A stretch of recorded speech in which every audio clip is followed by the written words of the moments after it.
al Señor. Primero de Reyes, capítulo 19 y versículo 19 al 21.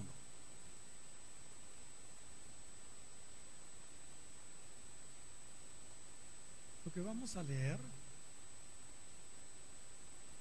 es lo que sucedió inmediatamente después de la experiencia que tuvo el gran profeta Elías ahí en el monte Sinaí, en el monte Horeb, después de haber experimentado la presencia manifiesta de Dios, después de haber oído su voz y después que él abrió su corazón a Dios y le dijo lo que también él sentía. Así que ahora el Señor de alguna manera le dijo al profeta Elías: la cosa no se ha terminado, sigue adelante, todavía te tocan algunas cosas que hacer. Y le dijo que tenía que ungir a Hazael por rey de Siria, también a Jehú por rey de Israel, y también tenía que comisionar a su sustituto Eliseo. Así que partiendo de allí, ¿de dónde? Del monte Horeb, verso 19 del capítulo 19 de Primero de Reyes, halló a Eliseo, hijo de Safat, que araba con 12 yuntas delante de sí. Repito, partido él de allí, halló a Eliseo, hijo de Safat, que araba con 12 yuntas delante de sí, y él tenía la última. Y pasando Elías por delante de él, echó sobre él su manto. Y pasando Elías delante de él, echó sobre él su manto. Esto lo hizo en obediencia a uno de los 3 mandatos que le dio el Señor, que todavía tenía que cumplir. Verso 20. Entonces, dejando él los bueyes, vino corriendo en pos de Elías y dijo: te ruego que me dejes besar a mi padre y a mi madre, y luego te seguiré. Y él le dijo: ve, vuelve, ¿qué te he hecho yo? Verso 21. Y se volvió y tomó un par de bueyes y los mató, y con el arado de los bueyes coció la carne y la dio al pueblo para que comiesen. Después se levantó y fue tras Elías y le servía. Gloria al Señor. Bendito su nombre para siempre. Hermanos, esta porción en particular de las Escrituras, a través de la historia, ha servido de referencia, fíjese bien lo que voy a decir, de referencia para que su iglesia tengamos, hermanos, una luz acerca de lo que un genuino llamado al ministerio realmente es. Esta porción de la Escritura ha servido como referencia, es como una luz a la iglesia de lo que realmente un genuino llamado al ministerio es. Y quisiera, hermanos, aclarar antes de iniciar que todos absolutamente en la iglesia tenemos un llamado. Todos tenemos un llamado y una función que desempeñar. Esto es algo que manejamos acá, lo conocemos, lo hemos oído miles de veces. Leamos 1 Corintios capítulo 12 y versículo 12 en adelante para demostrar esto que ustedes ya saben, pero para que ustedes lo recuerden. Porque así como el cuerpo es uno, dice Pablo, 1 Corintios 12:12, y tiene muchos miembros, pero todos los miembros del cuerpo, siendo muchos, son un solo cuerpo, así también Cristo. Porque por un solo espíritu fuimos todos bautizados en un cuerpo, sean judíos o griegos, sean esclavos o libres, y a todos se nos dio a beber de un mismo espíritu. Verso 14, además, el cuerpo no es un solo miembro, sino muchos. Si dijera el pie, porque no soy mano, no soy del cuerpo, por eso no será del cuerpo. Y si dijere la oreja, porque no soy ojo, no soy del cuerpo, por eso no será del cuerpo. Si todo el cuerpo fuese ojo, ¿dónde estaría el oído? Si todo fuese oído, ¿dónde estaría el olfato? Mas ahora Dios ha colocado los miembros, cada uno de ellos, en el cuerpo como Él quiso. Porque si todos fueran un solo miembro, ¿dónde estaría el cuerpo? Pero ahora son muchos los miembros, pero el cuerpo es uno solo. Ni el ojo puede decir a la mano, no te necesito. Ni tampoco la cabeza a los pies, no tengo necesidad de vosotros. Antes bien, los miembros del cuerpo que parecen más débiles son los más necesarios. Y aquellos del cuerpo que nos parecen menos dignos, a estos vestimos más dignamente. Y los que en nosotros son menos decorosos, se tratan con más decoro. Porque los que en nosotros son más decorosos no tienen necesidad, pero Dios ordenó el cuerpo dando más abundantemente honor al que le faltaba. Verso 25, para que no haya desaveniencia en el cuerpo, sino que todos los miembros, todos se preocupen los unos por los otros. Gloria al Señor, sino que los miembros todos se preocupen los unos por los otros. Esta escritura me encanta, particularmente a mí me encanta. Todos tenemos, hermanos, como bien sabemos, un lugar y algo que hacer dentro del cuerpo de Cristo. Todos, absolutamente, tenemos un lugar y una función que hacer dentro del cuerpo de Cristo. Y nadie, hermanos, debe sentirse de ninguna manera menos que otros. Nadie. Y si desempeña su función, como dice nuestra misión, con excelencia, con contentamiento y con entusiasmo, ¿verdad? Tiene la misma oportunidad, hermanos, de alcanzar la meta, tiene la misma oportunidad de alcanzar el supremo llamamiento de Dios en Cristo Jesús, independientemente, hermanos, del lugar o función que desempeñe dentro del cuerpo de Cristo, por insignificante que le pueda parecer a él, ¿entiende?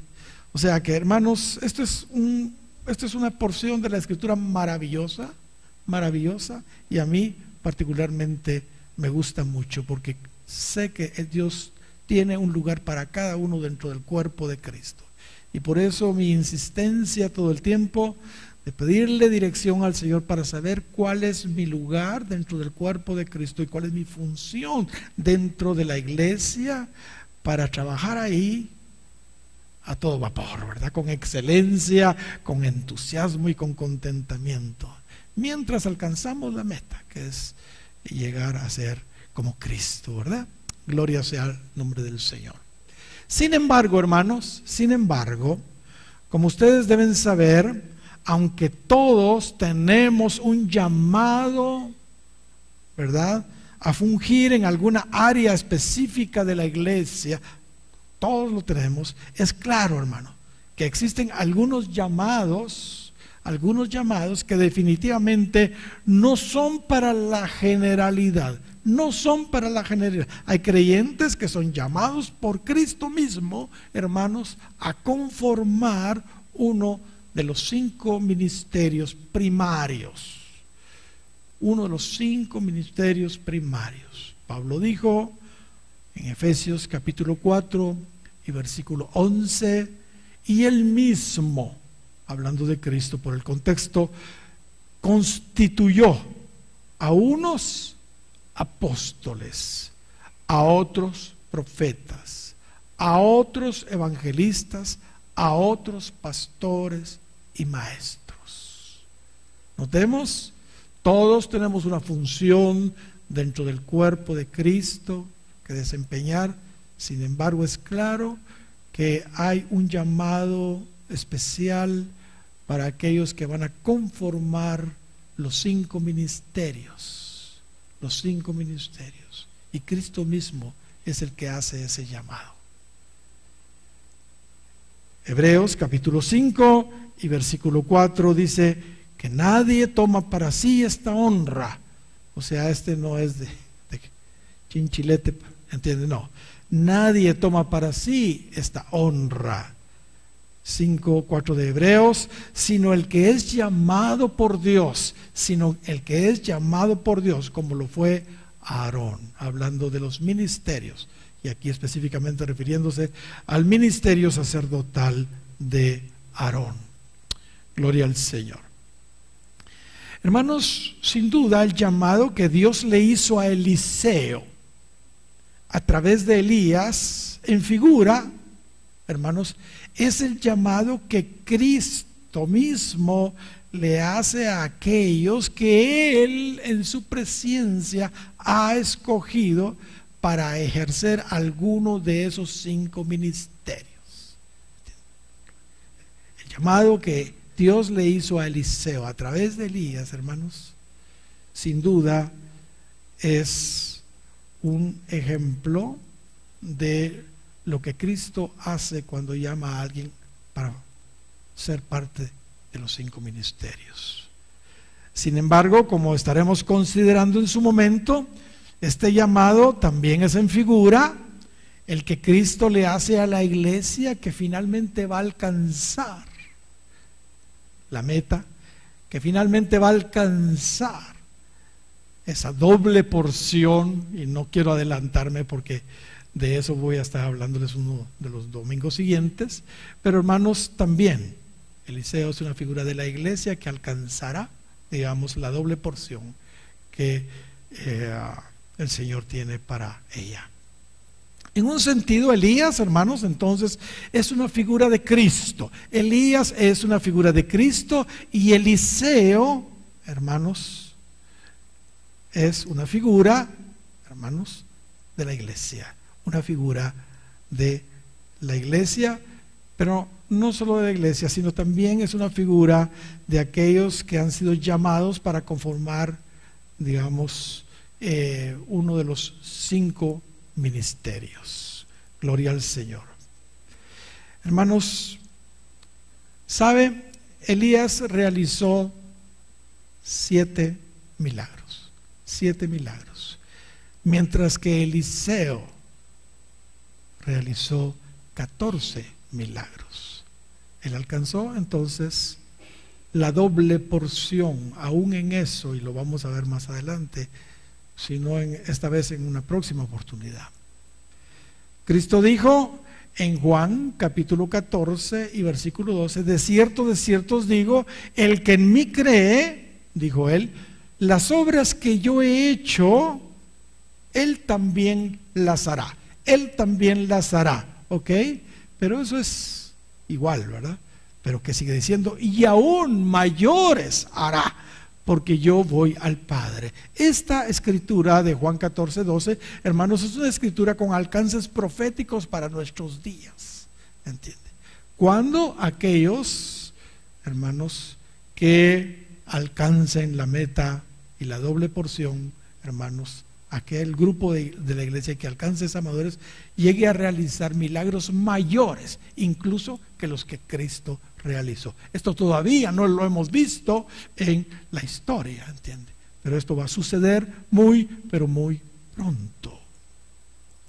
Ok, pero en esta oportunidad me estaré refiriendo al llamado que Dios le hizo a Eliseo y que nos arroja mucha luz en cuanto al llamado que Él le hace principalmente a sus ministros, aquellos que Él quiere que le sirvan en un ministerio de los 5 principales. Amén. En primera de Reyes 19:19 nuevamente, primero de Reyes 19:19 dice, partiendo él de ahí, ya vimos que del monte Horeb, donde el Señor le dice lo que tenía que hacer, halló a Eliseo, hijo de Safat, que araba con 12 yuntas delante de sí, y él tenía la última, y pasando Elías por delante de él, echó sobre él su manto. Ok, vamos a empezar, hermanos, a descubrir algunas cosas en estos cortos versículos, ¿entiende? Que nos van a servir de mucho, hermanos, para entender un poco el asunto del llamado de Dios a aquellos que le van a servir, ya sea como apóstoles, como profetas, como evangelistas, como pastores, como maestros. Y hermanos, tengo que decirlo porque probablemente algunos de ustedes tienen ese llamado o el Señor les va a llamar a esto y tienen que entender algunas cosas sobre esto para estar pendientes. En primer lugar, hermanos, notemos que Eliseo acá se le ve en primera instancia como un hombre trabajador.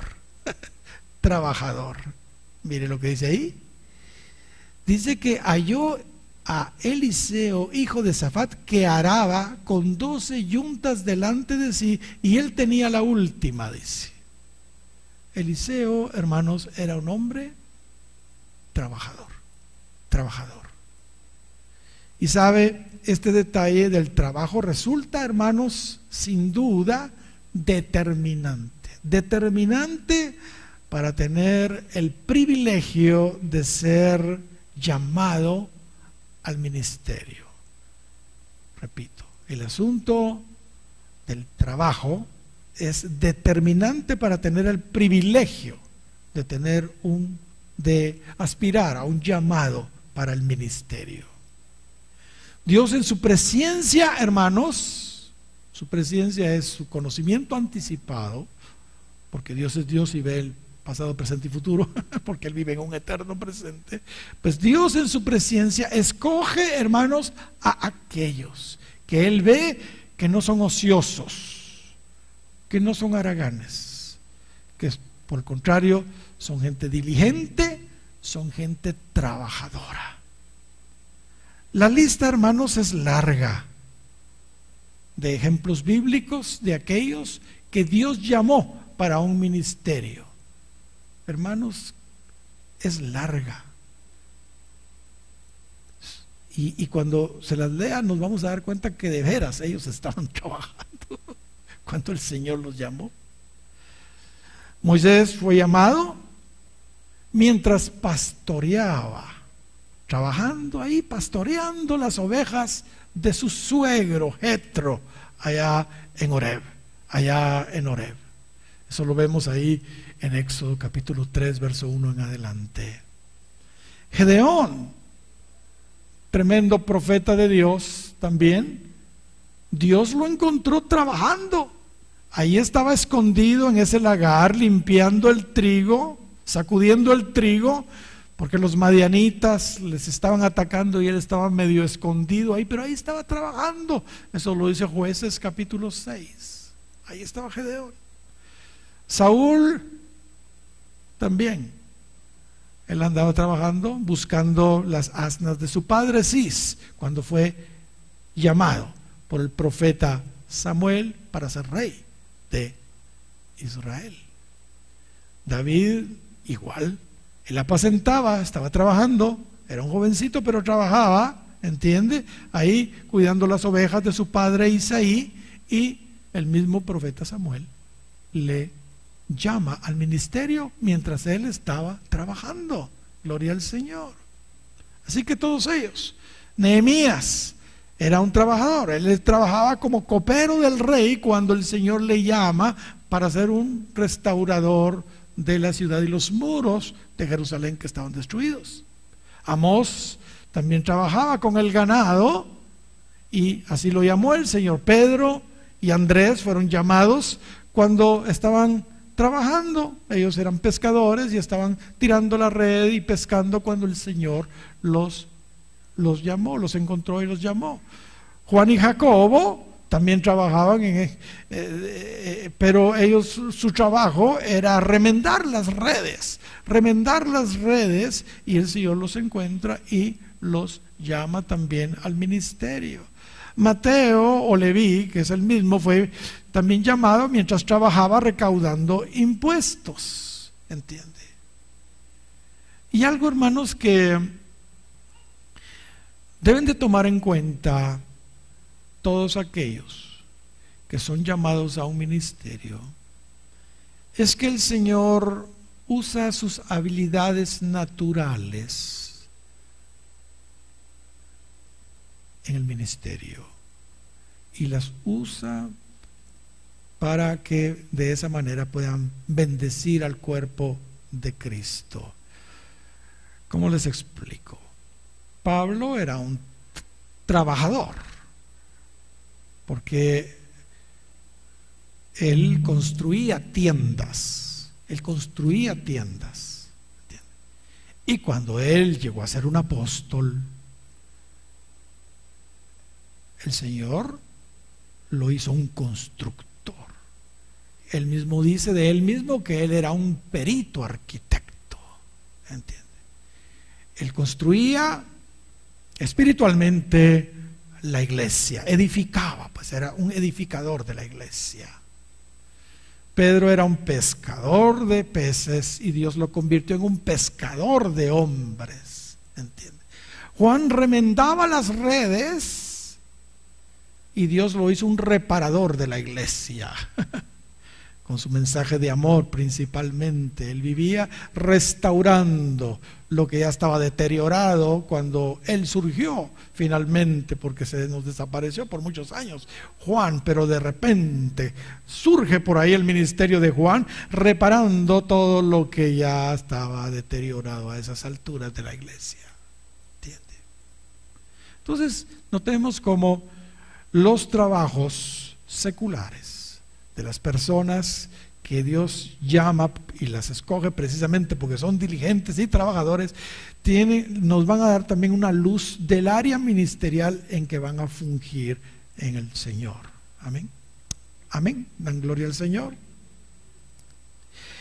El ser un trabajador diligente y esforzado en lo secular, entonces, mis hermanos, es determinante para optar un ministerio. ¿Sabe? Cuando conocí al Señor, aunque estudiaba en la universidad, yo ya nunca había trabajado. Pues yo estaba en la universidad y mis padres eran los que cubrían los gastos míos y para todo. Yo nunca había trabajado, hermanos, y yo conocí al Señor. Y así que, hermanos, fue algo increíble. Él que tenía planes ministeriales para mí, virtualmente me ordenó, hermanos, que me fuera a trabajar. Me ordenó que me fuera a trabajar. Así que, hermanos, yo no me fui inmediatamente al ministerio. Yo me fui a trabajar en lo secular por 2 años. 2 años a trabajar y a trabajar y a trabajar duro antes que él me llamara al ministerio. Y creo que lo hice bien, hermanos. Lo hice muy bien, creo yo. Porque yo entendí este principio, fíjese. Yo entendía este principio. La gerencia me llamó a mí y me dijo: mire, necesitamos trabajadores acá, pero queremos que sean de su religión, me dijo. Queremos que sean como usted, me dijo. Oh, con mucho gusto yo le consigo hermanitos. Y gracias a Dios los 2 que les conseguí sí dieron buen testimonio, muy buen testimonio, gracias a Dios. Porque yo en primera instancia les había dicho: ¿por qué no ponen un anuncio ahí en Radio Vea que se necesitan evangélicos para trabajar acá? Y entonces lo pusieron y empezaron a llegar los hermanitos y hermanitas, ¿verdad? Pero hermanos, a la semana ya iban para afuera también, porque de cristianos no tenían nada, un testimonio pésimo y malos trabajadores. Hermanos, así es el asunto.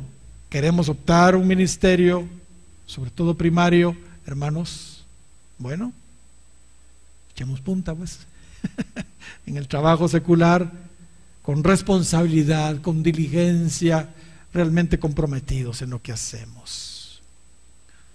Jesús mismo, hermanos, antes de ser llamado al ministerio, trabajó, y trabajó duro como carpintero. En algún momento, entre los 12 y 30 años de edad de Cristo, José murió. Se deduce eso. Así que él heredó el taller de carpintería de José. Y a él le tocó cuidar de María. A él le tocó cuidar de sus 4 hermanos y de sus varias hermanas también. Porque Cristo tuvo hermanos y hermanas, hijos de José y María, hermanos de él. Hermanos, y alguien tuvo una visión, el pastor Bailey cuenta esto en su libro, un conocido de él, de cuando Cristo fue llamado al ministerio. Y él en la visión vio a Cristo en el taller de carpintería, terminando de hacer un mueble, una mesa, terminándolo de hacer. Y la observaba y se quitó su delantal, lo dobló y lo puso en un lugar y tomó las herramientas y las colgó en la pared en su lugar, limpió, dejó todo bien ordenado. Salió por la puerta y todavía volteó, sonrió y vio el taller de carpintería. Y como dice Radamés en su canción, y del barrio se fue. Se fue camino al Jordán. Ahí fue ungido por los 7 espíritus de Dios y ahí empezó su glorioso ministerio de 3 años y medio. Pero antes él había echado punta y había trabajado. ¿Cuántos dan gloria al Señor? Y por supuesto, hermanos, cuando ejercitó su ministerio, trabajó espiritualmente en la obra de su Padre Celestial igual, hermanos, Cristo, diligentemente y de manera extraordinaria. Él dijo a los judíos que querían matarle porque trabajaba aún el día sábado, en lo espiritual, por supuesto, ¿verdad? Ahora ya en lo espiritual. Cristo dijo ahí en Juan capítulo 5 y versículo 17 a los judíos: mi Padre hasta ahora trabaja. El Padre es trabajador, hermanos. Y yo trabajo, dijo. Mi Padre hasta ahora trabaja y yo trabajo, dijo. Hermanos, Cristo era un extraordinario trabajador. El ministerio, hermanos, no es para holgazanes, Muchos quisieran servir al Señor, pero sencillamente no les gusta trabajar. Eso automáticamente, hermanos, los descalifica. Él solo llama a los ocupados. Y cuando yo veo a holgazanes, haraganes en el ministerio, hermanos, yo realmente dudo si ellos tienen un genuino llamado de Dios. He conocido a muchos hombres con un claro llamamiento ministerial en sus vidas, que no sirven al Señor porque dicen que por su trabajo no les da tiempo. ¿Y por qué no está sirviendo? Es que por mi trabajo no me da tiempo, hermano, no me da tiempo. Y tienen un claro llamado ministerial.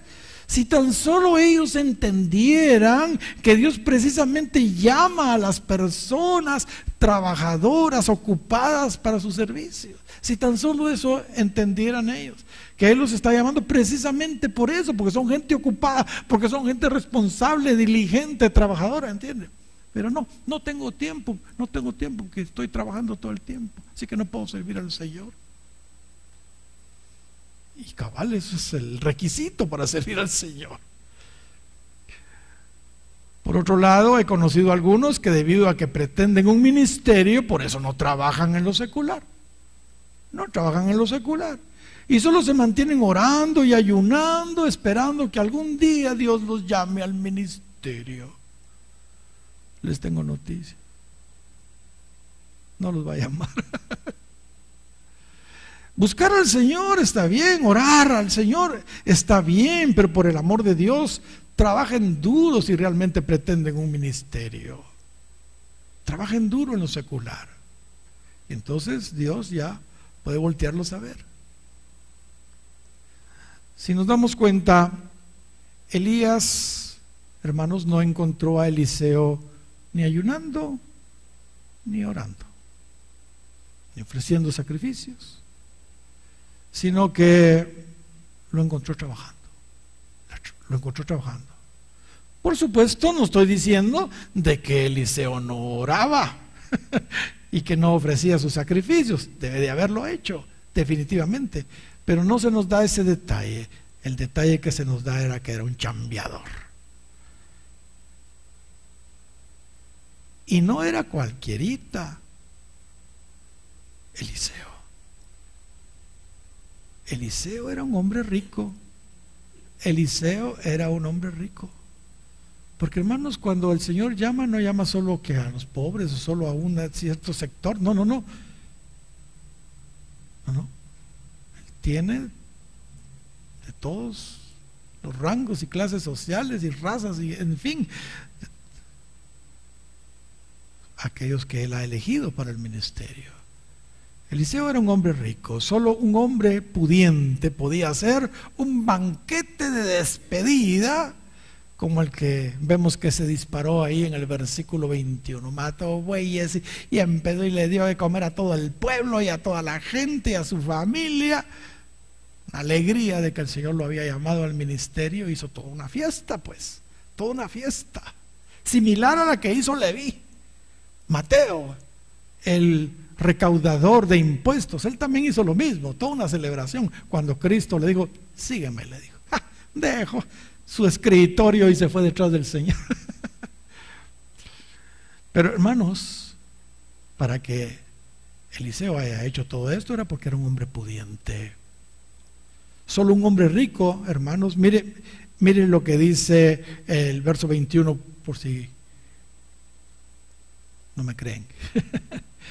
Aunque ya lo leímos. Y se volvió y tomó un par de bueyes y los mató, y con el arado de los bueyes coció la carne y la dio al pueblo para que comiesen. Y le dio al pueblo para que comiesen, todo un pueblo. Y después ya siguió Elías. Hermanos, solo un hombre rico podía ser dueño de ese terreno. Era una finca. Solo un hombre rico podía tener tantas yuntas de bueyes y tantos siervos a su disposición. ¿Entiende? Sin embargo, lo admirable de Eliseo es que aunque era un hombre pudiente y no tenía realmente, humanamente hablando, necesidad de trabajar, pues contaba con muchos siervos que laboraban para él. No por eso él no trabajaba, no por eso le hizo el feo al trabajo, ¿entiende? Vemos claramente que él era uno de los que araba. O sea, ahí estaban 11 yuntas delante de él y él también con la número 12, ahí haciendo su trabajo en la finca. No le hizo feo el trabajo, él también trabajaba, aunque no tenía necesidad quizá. ¿Cuántos dan gloria al Señor? Mis amados, insisto, Dios no llama a holgazanes, a haraganes. ¿Sabe? Pablo tuvo que exhortar a los tesalonicenses porque ellos habían malinterpretado su primera carta pensando de que Cristo ya venía, de tal manera que dejaron de trabajar los tesalonicenses, y esto es historia, y andaban de arriba para abajo, ahí en las calles de Tesalónica, mirando al cielo, levantando las manos, esperando a que Cristo apareciera y se los llevara. Así que Pablo apresuradamente tiene que escribir otra carta para corregir esa mala interpretación que ellos tenían de su primera epístola a los tesalonicenses.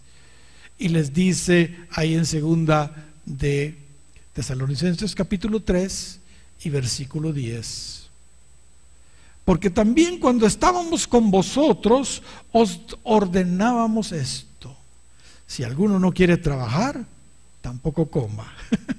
Porque ya habían dejado de trabajar, porque como Cristo ya viene, como Cristo. Y hermanos, esto a lo largo de la historia ha sucedido, porque ha habido gente atrevida que pone fechas de que Cristo viene en tal y tal fecha. Entonces la gente dice, bueno, si Cristo va a venir, entonces vendo aquí, vendo allá, y empiezan, yo ya no trabajo y estoy esperando a Cristo, y no vino, fíjese, y ya se deshizo de todo, ya renunció al trabajo, y ahí vestido de blanco y bien santificadito, no vino el Señor.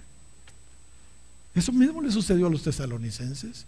Yo tengo una lista, hermanos, yo creo que se las he leído en algún momento, de todas las falsas profecías que han habido a través de la historia y que han confundido a la iglesia, y que la iglesia deja de hacer lo que estaba haciendo, sus trabajos, vendiendo sus posesiones y todo, porque ya venía el Señor y no vino. Pero el mensaje de Pablo aquí a los tesalonicenses: sí, el Señor va a venir en su momento, pero trabajen, por favor. Eso les estaba diciendo. Miren lo que dice ahí, gloria al Señor: porque también cuando estábamos con vosotros, segunda de Tesalonicenses 3:10, os ordenábamos esto: si alguno no quiere trabajar, tampoco coma, porque oímos que algunos de entre vosotros están desordenadamente, no trabajando en nada, sino entremetiéndose en lo ajeno. Es que, hermanos, la ociosidad es la madre de muchos otros problemas. Cuando ya las personas están haraganas, entonces empiezan a chirmolear ahí, ¿verdad? Y empiezan ahí a meterse en lo que no tienen que meterse, ¿entiende? Dice, no trabajando en nada, entre vosotros andan desordenadamente, no trabajando en nada, sino entremetiéndose en lo ajeno, dice. A los tales mandamos y exhortamos por nuestro Señor Jesucristo, que trabajando sosegadamente coman su propio pan. O sea, chambén, pues. Es lo que les está diciendo. ¿Cuántos dicen amén, hermanos? Mis hermanos, que cuando Cristo venga nos vaya haciendo lo que Él nos mandó a hacer. Amén. Lo que Él nos mandó a hacer. Martín Lutero dijo: aunque el final del mundo sea mañana, dijo Martín Lutero, yo plantaré manzanas en mi huerto. Aunque el fin del mundo sea mañana, hoy plantaré manzanos en mi huerto. O sea, yo voy a plantar hoy mis manzanas en el huerto. ¿Ok? Otro asunto interesante que debemos destacar de Eliseo cuando fue llamado es el siguiente, hermanos. Eliseo le pidió a Elías la oportunidad de despedirse de sus padres antes de seguirlo. La oportunidad de despedirse de sus padres antes de seguirlo. Dice, entonces dejando él los bueyes, vino corriendo en pos de Elías y dijo, 19:20 de Primero de Reyes: te ruego que me dejes besar a mi padre y a mi madre, y luego te seguiré. Y él le dijo, ve, vuelve, ¿qué te he hecho yo? Otra versión dice, claro, hazlo, no te lo impediré. Otra versión dice, ¿acaso te lo he impedido? Hazlo. ¿Ok? Verso 21, y se volvió y tomó un par de bueyes y los mató, etcétera, etcétera. Pero se le dio permiso para ir a despedirse de su padre y su madre. Hermanos, el llamado de Dios a servirle en su obra no riñe de ninguna manera con el amor y respeto que se debe de tener a la familia, especialmente a los padres, Y por supuesto Elías, hermanos, Elías, el gran profeta Elías del que hemos estado hablando ya por tantos días, hermanos, él ha sido comisionado por Dios, según Malaquías capítulo 4 y versículo 6, de volver el corazón de los padres a los hijos y el corazón de los hijos a los padres en estos postreros días. Hermanos, si él, que su ministerio tiene que ver con La familia también, hermanos, no le podía estorbar a Eliseo que fuera a ver a sus padres y se despidiera de ellos, pues. Gloria al Señor. La gracia de Dios, lejos de forzar, hermanos, la voluntad humana, le confiere al hombre la verdadera libertad para escoger sin imposición lo que la persona decida. Pues Dios no quiere soldados a la fuerza, sino voluntarios. Así que, hermanos, Elías, así como no lo forzó para que lo siguiera, tampoco lo estorbó que se sentara con su familia, hermanos, a calcular el costo del ministerio y a despedirse de ellos. ¿Entiende? Porque servir al Señor es hermanos, un paso trascendental en la vida de cualquier persona. Y estoy hablando de un ministerio. No estoy hablando necesariamente de una función dentro del cuerpo de Cristo. Estoy hablando de un ministerio. Mis queridos, el hecho que el Señor nos llame al ministerio no significa que nos desentendamos de nuestros padres, que nos desentendamos de nuestra familia.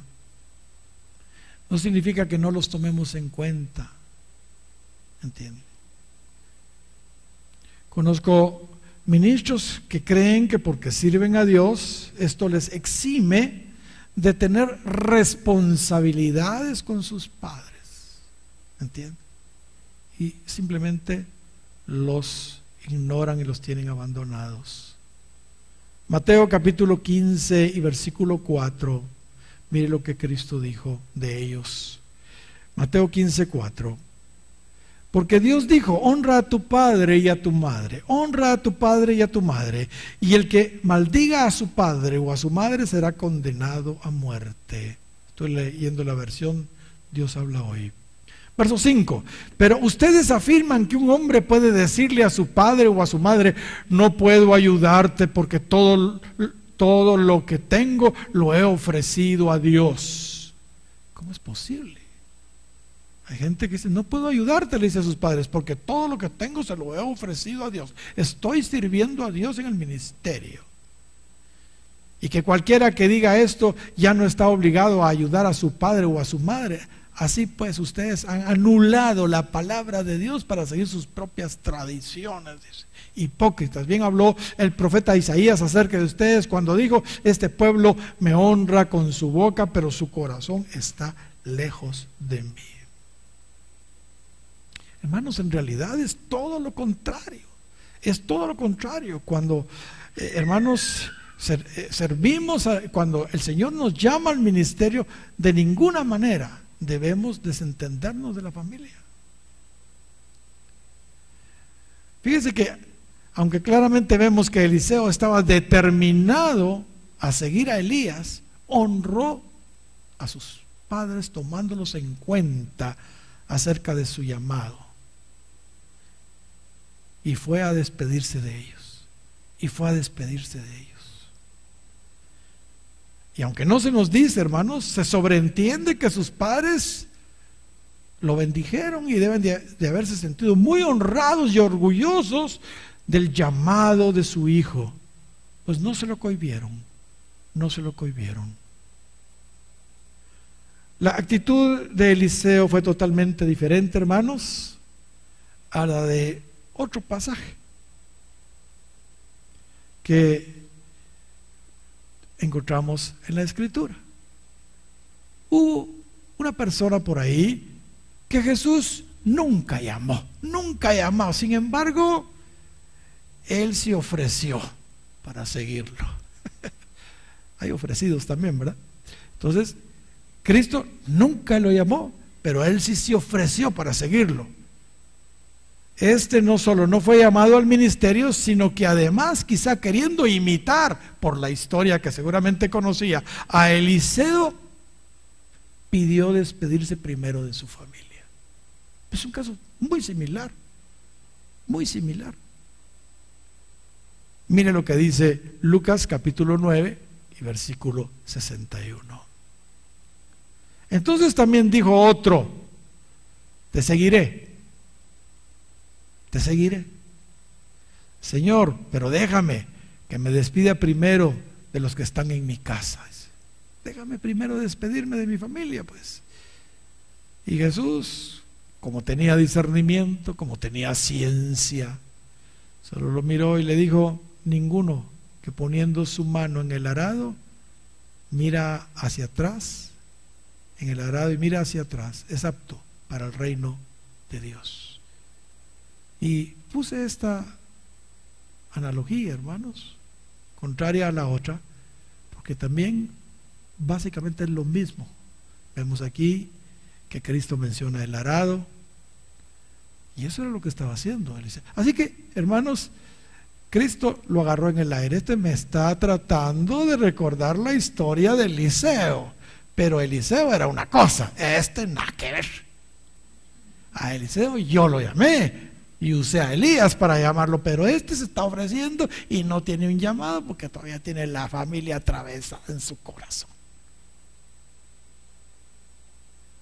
Entonces Cristo le dijo: no, si tú quieres hacer eso, y ninguno que poniendo su mano en el arado y mira hacia atrás es apto para el reino de los cielos o de Dios.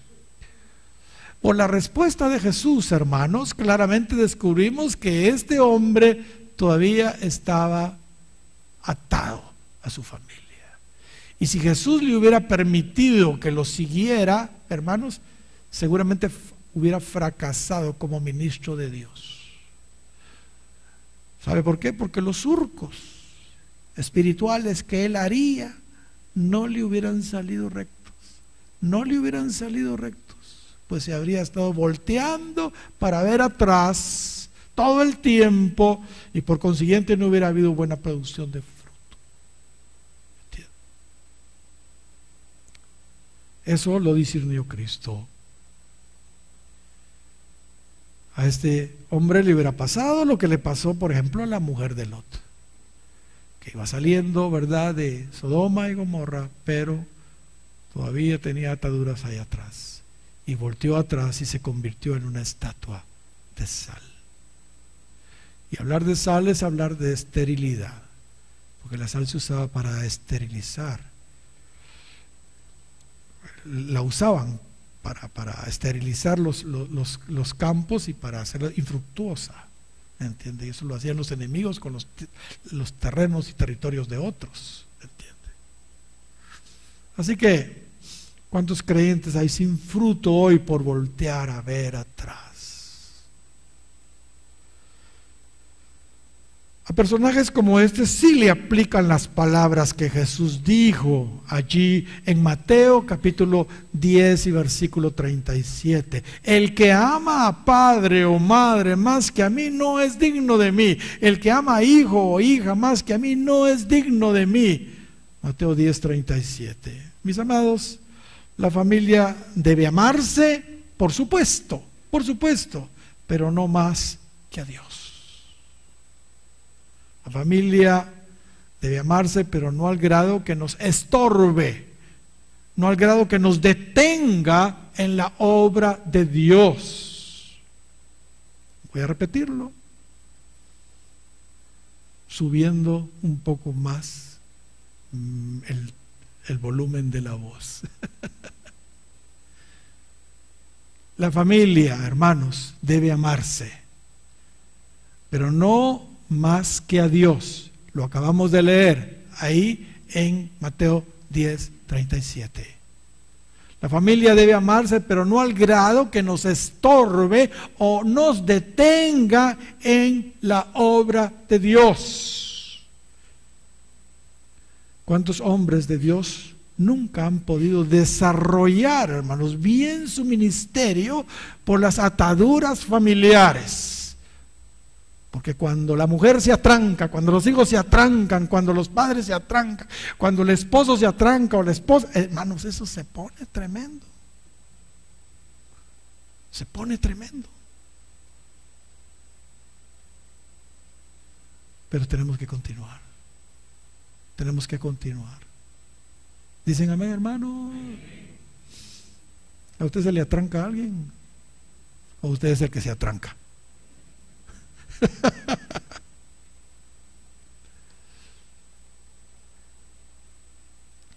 Muchos no han podido desarrollar bien su ministerio, porque en lugar de recibir un apoyo en su familia, lo que encuentran es un estorbo. ¿Entiende? Y hay que estarlos arreando.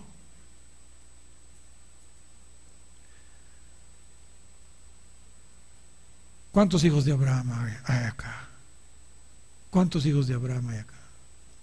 Somos hijos de Abraham por el amor de Dios, así lo dice la Biblia. Todos los que somos de fe somos hijos de Abraham, gloria a Dios. Génesis capítulo 12, verso 1: vete de tu tierra y de tu parentela y de la casa de tu padre a la tierra que te mostraré. Y haré de ti una nación grande y te bendeciré y engrandeceré tu nombre y serás bendición. Somos los hijos de Abraham, tenemos ese mismo llamado. Salgamos de nuestra tierra y de nuestra parentela. Ay, pero Lot, ay, pobrecito Lot. Ay, no te puedo dejar si eres mi sobrino favorito. ¿Y qué problemazos los que tuvo, verdad? Con Lot. Hermanos, no malentendamos eso. Nuestro primer campo misionero, por supuesto, nuestra Jerusalén debe ser nuestra familia, por supuesto. Pablo dijo al carcelero de Filipo, ahí en el 16 de Hechos y verso 31, cree en el Señor Jesucristo y serás salvo tú y tu casa. ¿Entiende? Claro, ese es nuestro primer campo misionero. El gadareno, cuando recibió liberación, quiso seguir a Jesús de discípulo, y Jesús le dijo: no, tranquilo, tranquilo. No te lo permito. Vete a tu casa, a los tuyos, y cuéntales cuán grandes cosas el Señor ha hecho contigo y cómo ha tenido misericordia de ti. Sí, ahora evangelízalos a ellos y cuéntales.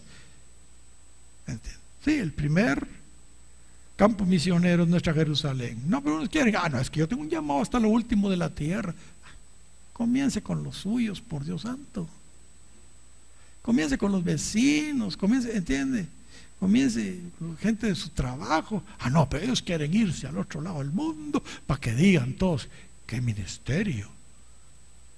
No puede convertir ni a los que están de cerca como convertir a los que están de lejos. Dicen amén, hermano. Sí.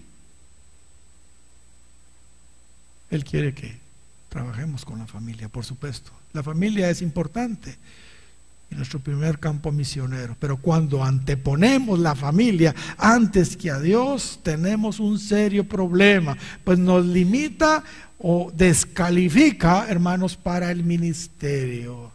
Ahí entran las escrituras como el Salmo 45, versículo 10, que dice: oye, hija mía, hablando proféticamente de la iglesia, oye, hija mía, y mira, e inclina tu oído, olvida tu pueblo y la casa de tu padre. Ok, olvídate de eso. Entonces deseará el rey tu hermosura.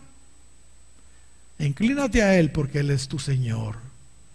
¿Cuántos acá quieren ser la esposa de Cristo?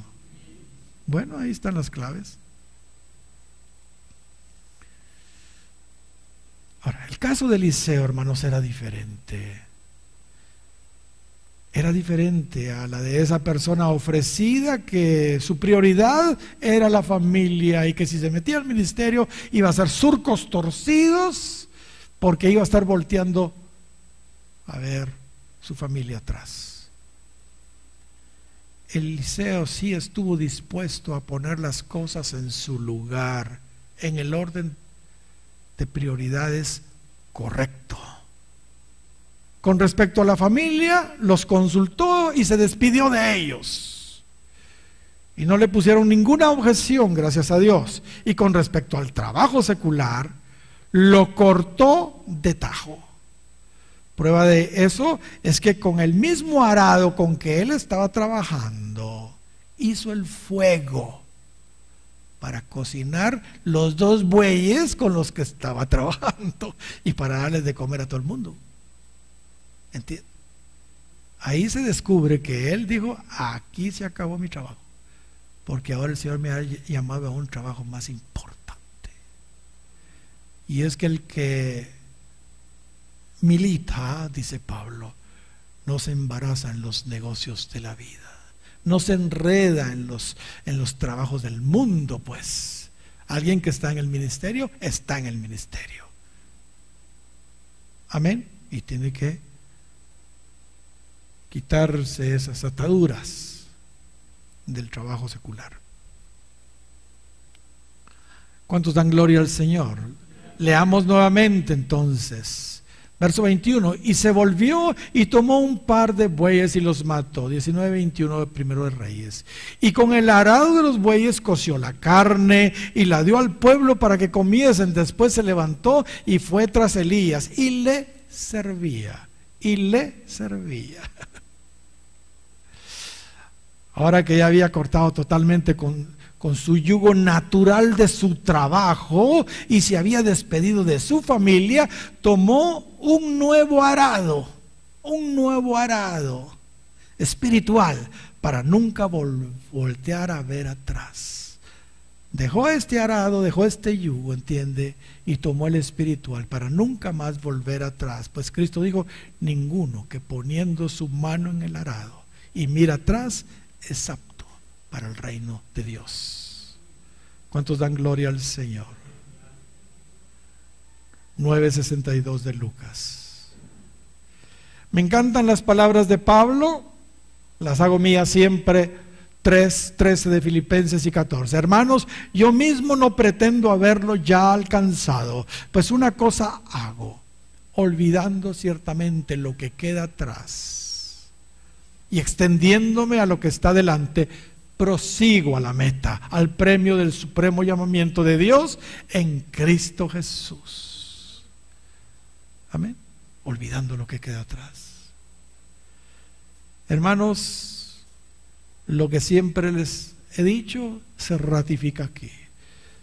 No, aquí si leemos entre las líneas, podemos ver que originalmente el orden de prioridades de Elías era el trabajo, número 1, la familia, número 2, y lo tercero, Dios. Había que hacer ajustes, ¿no creen ustedes? Había que hacer ajustes. ¿Qué había que poner primero? Segundo y tercero. Primero puso a Dios. El trabajo acabó con él. La familia todavía la visitó y le dijo adiós, pero se fue a servir al Señor. Dios, familia, trabajo. Así que él tenía trabajo, familia, Dios. Entonces Dios dijo, no, pongamos esto aquí, mira, y pasamos este para acá. La familia está bien, ahí está, nítida, calidad, pero estos dos hay que cambiarlos. ¿Cuál es el orden de prioridades? Dios, familia, trabajo. Ya con esto que ustedes han oído, ya me puedo bajar, hermano. Porque esa es una clave de la vida, es una clave de la vida en Cristo. Bendito y alabado sea el nombre del Señor. Hay un par de detalles todavía en esta historia muy importantes. Voy a darles por lo menos una por el tiempo, pero ese va rapidito, no tengan pena. Dentro de 5 minutos ya estamos de afuera. Amén. Una de las cosas que yo más admiro de Eliseo, hermanos, era, hermanos, aceptar en ese entonces el llamado a un ministerio profético no era nada atractivo humanamente hablando para nadie, no era algo muy deseado, porque ahora todos quieren ser profetas o ser apóstoles, ¿verdad? Y como ellos se autonombran, o si no le piden a la iglesia, vos díganme apóstol, así, díganme apóstol. Entonces ellos quieren eso. Hermanos, en ese tiempo ser profeta, ¿de dónde venía Elías cuando encontró a Eliseo? Venía huyendo de Jezabel, se había tronado a todos los profetas de Dios. Y él dijo: yo solo he quedado en busca en mi vida para matarme, y ahora viene este y dice: me van a matar, mejor te paso a vos el mando, que te maten a vos, pero no a mí. ¿Está entendiendo? Esa era la situación de Eliseo. Esa era la situación de Eliseo. Mejor te paso rapidito la cosa, porque aquí la cosa está gruesa. ¿Entiendes? Esa era la situación. ¿Qué fue lo que Eliseo le dijo a Dios cuando le dijo: ¿qué haces aquí, Elías? ¿Qué haces aquí? ¿Qué fue lo que Elías le dijo a Dios ahí en Horeb? He sentido un vivo celo por Jehová, Dios de los ejércitos, porque los hijos de Israel han dejado tu pacto, han derribado tus altares y han matado a espada a tus profetas, y yo solo he quedado y me buscan para quitarme la vida. Hermanos, eso es una de las cosas que yo más admiro de Eliseo, que él no le hizo feo a eso.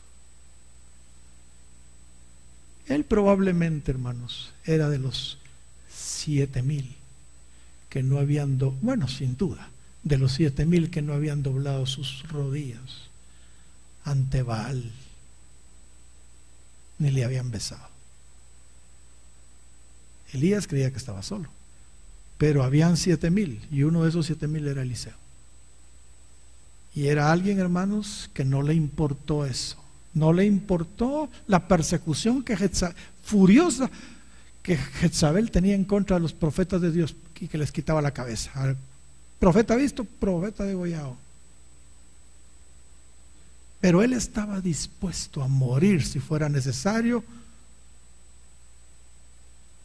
por proclamar la verdad.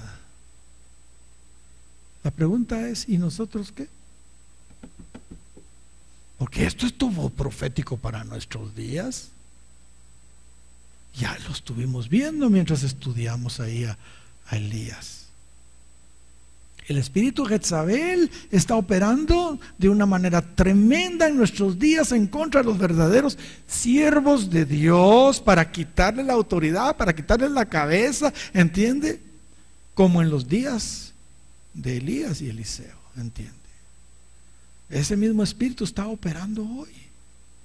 Pero ¿está usted dispuesto a aceptar el desafío del llamamiento a pesar de la terrible oposición de Jezabel que todas y con todas sus potestades de las tinieblas? ¿Entiende?